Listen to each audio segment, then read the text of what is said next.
Hello, I am Wanderer001 and this is my review of the Fitbit Flex 2. Well, you might be asking yourself, that does not look like any Fitbit 2 Flex that I have seen. Well, that is because this is actually the brains inside of the wrist strap that you're envisioning when you hear Fitbit Flex 2. So let me talk about the brains a little bit, and then we'll talk about the accessories and other things that come in the box with the Fitbit Flex 2. So the brains here is a device that is 1 1/4 inch long, has a depth of 0.4 and a width of 0.4. So no matter how you look at this, it's going to be the same. It is ridiculously small, and when I say small, this is it in comparison to a US quarter. You can see, if you are familiar with that coin, you know just how small this is. Now, the device itself that does all the tracking is fairly plain. You can see this is the back. It gives you a little bit of information, and these are your charging contacts on the back, and that's really it. The back is made of a matte plastic finish. The rest of it is this shiny. Right here, there is a divide, and it goes from the matte to the glossy. The front, if you double tap, has these LEDs, which will help you keep track of progress. Now, I'll get into that a little bit later. Inside this little device here is a lithium polymer battery, so that's gonna give you charge up to 5 days, depending on usage based on what Fitbit says.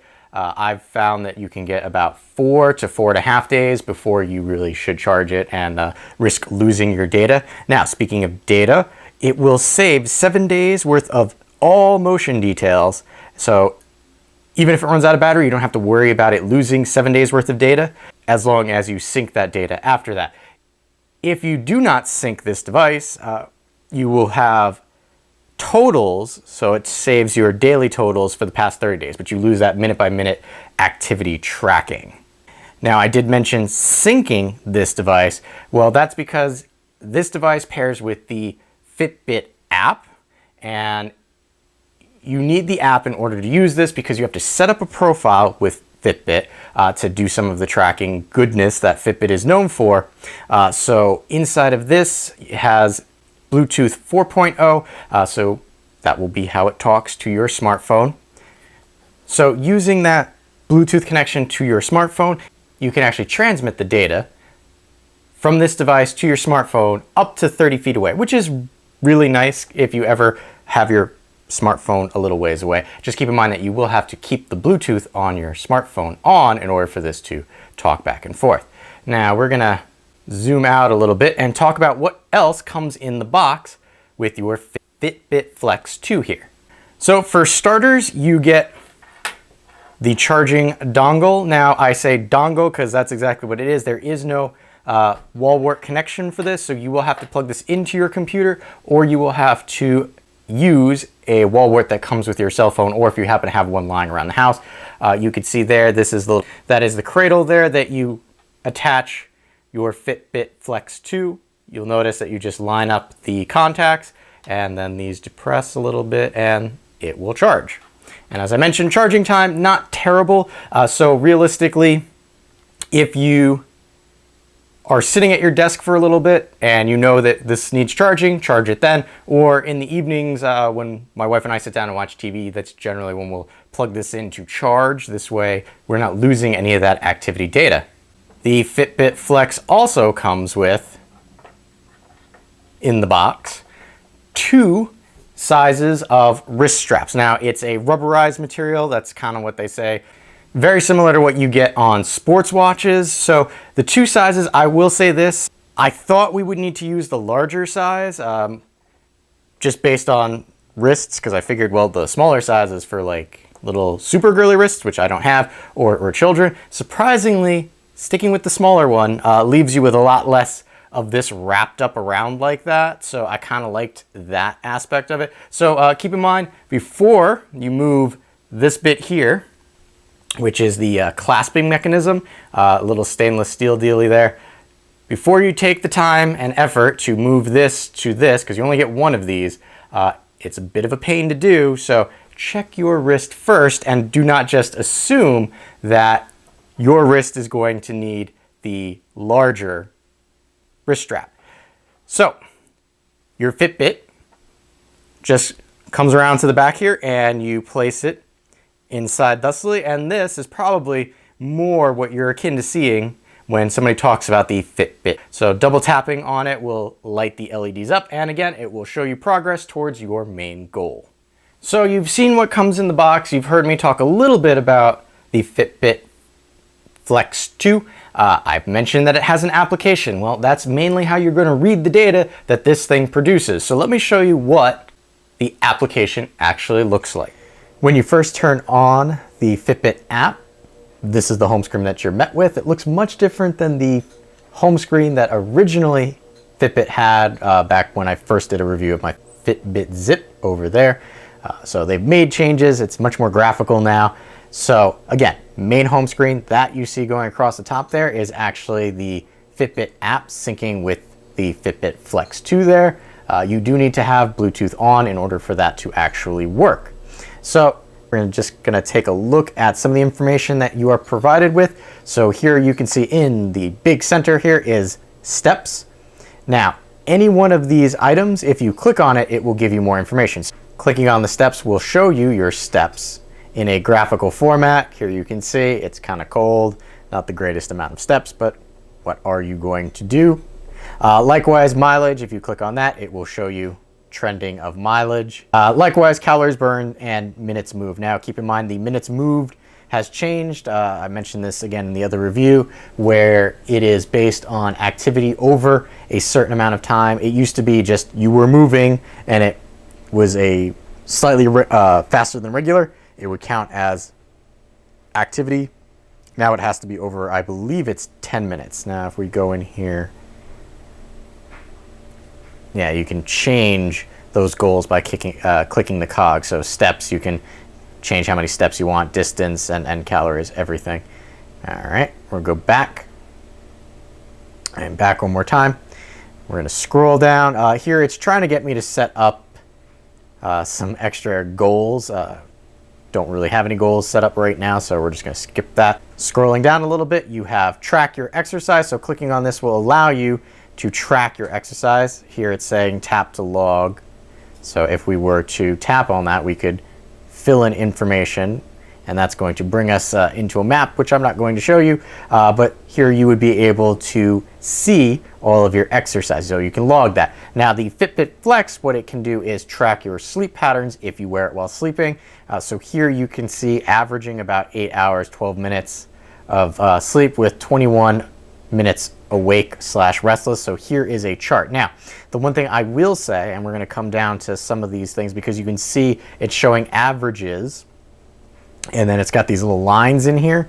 These lines indicate different things. So you can see these red lines are awake, and these light blue are indicating restlessness with intermittent states of slumber.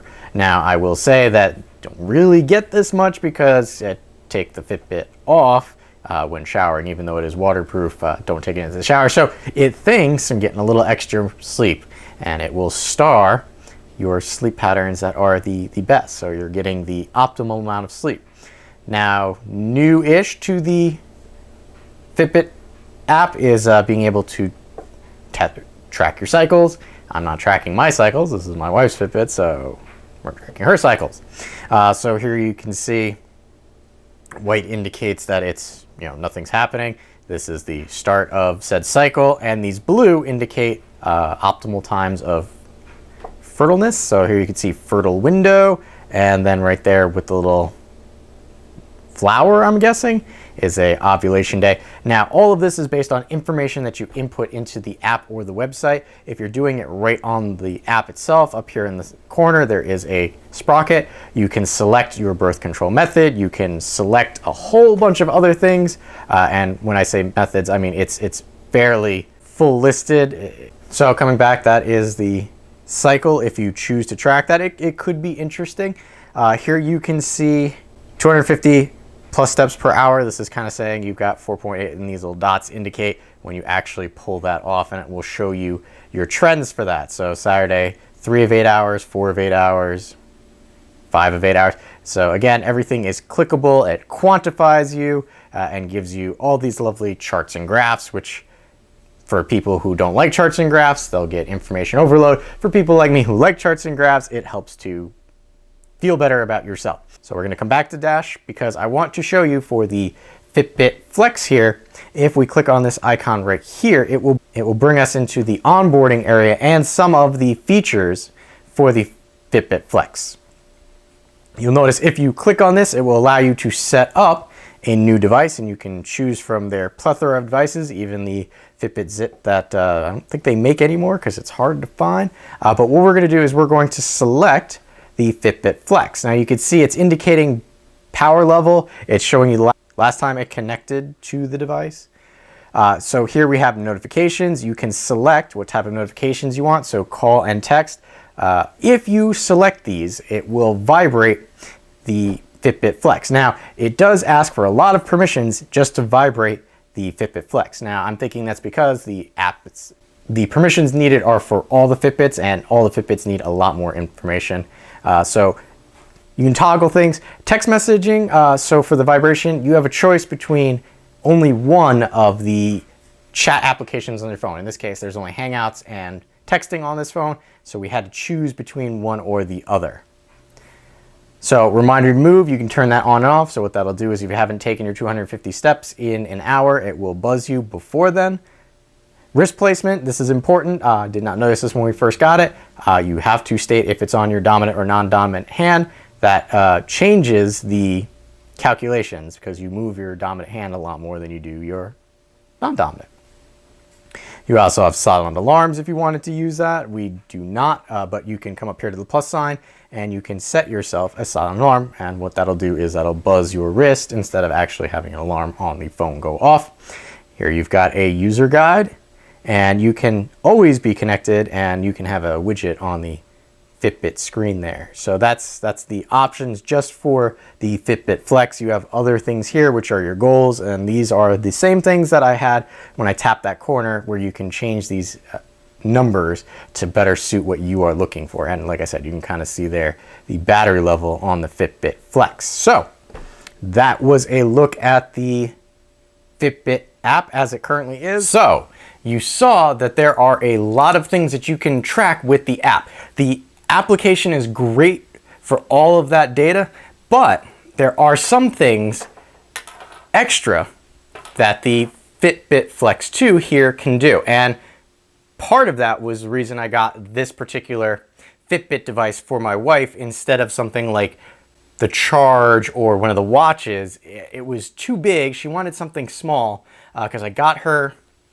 into fitness devices with the Misc Flash, which just kept dying and the holster for it kept breaking. So I have a Fitbit Zip, and she liked it, but I couldn't find that Fitbit anymore because I guess they're discontinuing it. So this is the closest thing that I could get to that was small, because you don't have to use it in those wrist straps. You can place it in a clasp very similar to the Fitbit Zip, or they have like a bangle or a necklace that you can buy for this.